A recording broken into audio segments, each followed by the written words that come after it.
हरे कृष्णा। ओम अज्ञानतिमिरान्धस्य ज्ञानाञ्जनशलाकया चक्षुरुन्मीलितं येन तस्मै श्रीगुरुवे नमः। एक समय ऐसा हुआ कि माँ यशोदा दासियों को दूसरा कार्य देकर स्वयं श्री कृष्ण के लिए दही मथने बैठ गई। इस प्रसंग में एक समय का क्या तात्पर्य है? इसका तात्पर्य है कार्तिक मास। एक समय अर्थात कार्तिक मास। पुराणों में इसे दामोदर मास भी कहते हैं। दाम का अर्थ है रस्सी और उदर का अर्थ है पेट। इस माह में भगवान के पेट से रस्सी बांधने की लीला हुई है, इसीलिए इसे दामोदर मास कहा जाता है। यशोदा माता ने जानबूझकर दासियों को दूसरे काम में लगा दिया था। यशोदा नाम उल्लेख करने का अभिप्राय यह है कि अपने विशुद्ध वात्सल्य प्रेम के व्यवहार से षड ऐश्वर्यशाली भगवान को भी प्रेमाधीनता और भक्तवश्यता के कारण अपने भक्तों के हाथों बंध जाने का यश वही देती हैं। गोपराज नंद के वात्सल्य प्रेम के आकर्षण से सच्चिदानंद परम आनंद स्वरूप श्री भगवान नंद नंदन रूप से जगत में अवतरित होकर जगत के लोगों को आनंद प्रदान करते हैं। नंदरानी यशोदा जी ने दधि मंथन का कार्य उनके योग्य नहीं है, फिर भी पुत्र स्नेह की अधिकता से यह सोचकर कि मेरे लाला को मेरे हाथ का माखन भाता है, वे स्वयं ही दही मथ रही थी। वो चाहती थी कि आज लाला को खुद अपने हाथों से माखन निकाल कर खिलाएं। दही मथते समय वो बहुत परिश्रम कर रही थी और उनके परिश्रम में पुत्र प्रेम स्पष्ट रूप से दिख रहा था। उनके हाथ की चूड़ियां और कंगन रुन झुन कर बज रहे थे।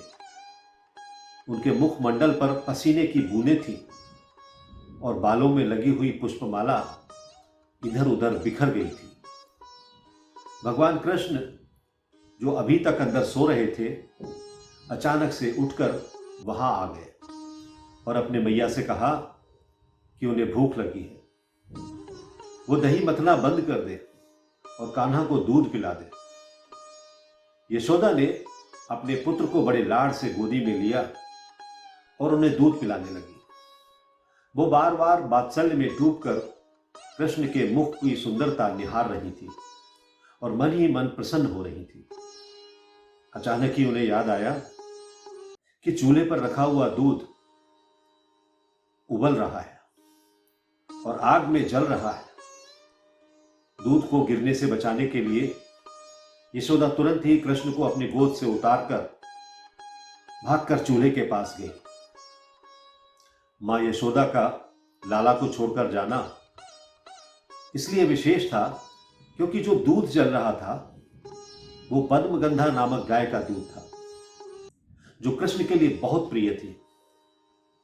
उधर जब दूध ने यह देखा कि कान्हा मां का दूध पी रहे हैं तो मेरे जीवन का क्या लाभ, इसलिए वो उबाल कर स्वयं को अग्नि में ध्वस्त करने लगा।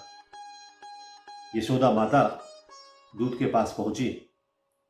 प्रेम का अद्भुत दृश्य था। पुत्र को गोद से उतारकर उसके पेय के प्रति इतनी प्रीति क्यों? अपना दूध तो अपना है, वो कहीं जाता नहीं, परंतु ये हजारों गायों में से एक पद्मगंधा गाय का दूध फिर कहां मिलेगा? वृंदावन का दूध मां को आते देखकर शर्म से दब गया। दूध विचार करने लगा, अहो, आग में कूदने का संकल्प करके मैंने मां के स्नेह आनंद में कितना बड़ा विघ्न कर डाला और मां अपना आनंद छोड़कर मेरी रक्षा के लिए दौड़ी आ रही है। मुझे धिक्कार है।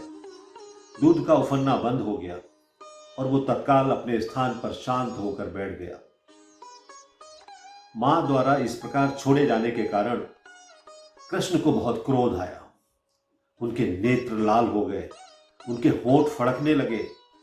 हाथ में एक लकड़ी लेकर उन्होंने मक्खन की मटकी तोड़ डाली और उसमें से जो मक्खन निकला उसे खाने लगे।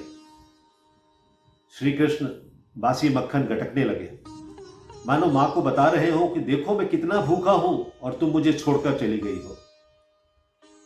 इस बीच यशोदा आग से दूध को उतारकर पुनः वहां लौट आई जहां दही मथ रही थी। उन्होंने उस टूटी हुई मटकी को देखा जिसमें दही रखा था, तो उन्हें कोई आश्चर्य नहीं हुआ, लेकिन लाला वहां दिखाई नहीं दिए। वो समझ गई कि यह कार्य किसी और का नहीं, सिर्फ लाला का है।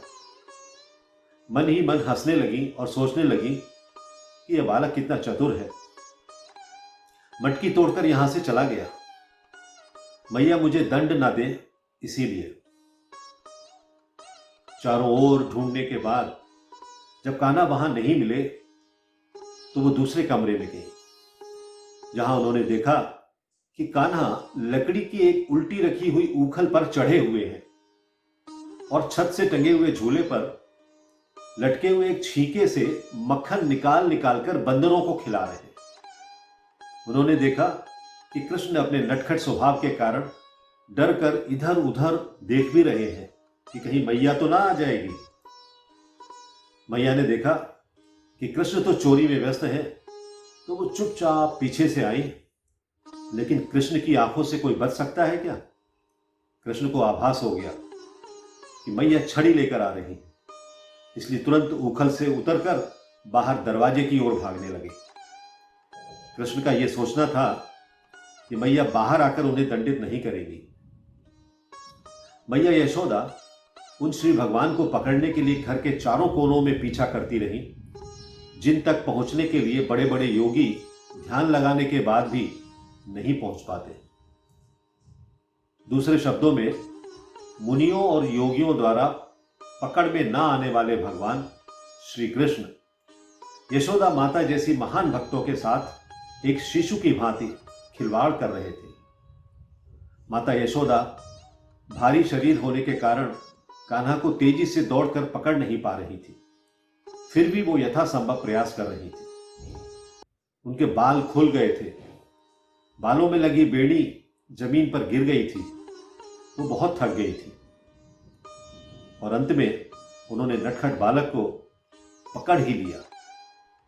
जब कृष्ण पकड़े गए तो वे रुआंसे हो गए, अपनी आंखें हाथों से मसलने लगे जिनमें काला काजल लगा हुआ था। लाला ने मैया की ओर देखा और भय के कारण उनकी आंखें बेचैन हो गई। भय से भगवान भाग रहे थे। कितनी अभूतपूर्व झांकी थी। ये वही कान्हा थे जिनके सामने कोई असुर आ जाता तो वो सुदर्शन लेकर उसका अंत कर देते। मैया की छड़ी का निवारण करने के लिए उनके पास कोई अस्त्र शस्त्र नहीं है। इस भय को भी भगवान ने धन्य कर दिया। तब मां ने कान्हा को डांटा, कान्हा, अब तुझे मैं माखन नहीं दूंगी, तूने तो सब बिखेर दिया, मटकी भी फोड़ दी, बानरों को दावत खिला दिया। आज मैं तुझे ऐसा बांधूंगी कि ना तो ग्वाल वालों के साथ खेल ही सकेगा और ना माखन चोरी के लिए ऊधम मचा सकेगा। तब डरते हुए सहमे से कान्हा बोले, अरे मैया, मोहे मत मार। मैया बोली, जब मार से इतना ही डरे है तो मटकी क्यों फोड़ी है? कान्हा बोले, मैया माफ कर दे, अब आगे कभी नहीं करूंगा, छड़ी हाथ से डाल दे। मैया यशोदा ये सोचने लगी, यदि मैंने लाला को ज्यादा डराया और धमकाया तो कहीं उसे कुछ हो ना जाए। तब यशोदा ने छड़ी छोड़ दी और लाला को दंड देने के लिए रस्सी से दोनों हाथ बांधने की तैयारी करने लगी। वो नहीं जानती थी कि भगवान को बांध पाना किसी के लिए भी संभव नहीं है। मैया सोच रही थी कि ये छोटा सा शिशु है, इसे तो मैं बांध ही लूंगी। वे इस बात से अनजान थी कि यह बालक बालक नहीं है, यह अनंत है, जिसका ना तो अभ्यंतर है, ना बाह्य, ना आदि है और ना अंत। वो असीम है, वो सर्वव्यापी है। फिर भी मैया के मन में तो कान्हा उसका छोटा नन्हा मुन्ना ही था। यद्यपि वे समस्त इंद्रियों की पहुंच के बाहर हैं, तो भी उन्हें काष्ठ के ऊखल से बांधने का प्रयास कर रही थी। किंतु जब वे उन्हें बांधने लगी तो रस्सी 2 अंगुल छोटी पड़ गई। उन्होंने घर से और रस्सी मंगाई, उसमें जोड़ा, तब भी रस्सी 2 अंगुल छोटी पड़ गई। इस प्रकार उन्होंने घर की सारी रस्सियां जोड़ डाली, लेकिन फिर भी कान्हा को बांध नहीं सकी।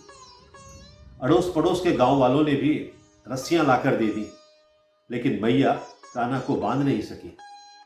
वे मन ही मन सोच रही थी कि इसकी कमर मुट्ठी भर की है, फिर भी सैकड़ों हाथ लंबी रस्सी से ये नहीं बनता है।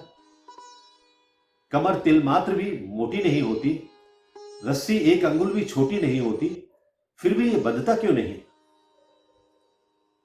कैसा आश्चर्य है! हर बार 2 अंगुल ही छोटी रहती है रस्सी, न 3 की, न 4 की और न 1 की। ये कैसा चमत्कार है! कान्हा को बांधने के प्रयास में वो थक कर चूर हो गई। उनको पसीना आ गया और शीश पर लगी फूल मालाएं गिरने लगी। माता का यह हाल देखकर कान्हा का दिल पसीज गया और बंध जाने के लिए वो राजी हो गए।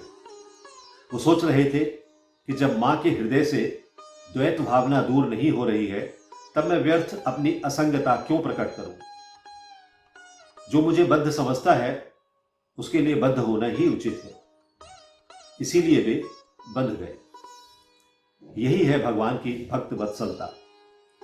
भक्तों के लिए भगवान रस्सी से बंध जाना भी स्वीकार करते हैं।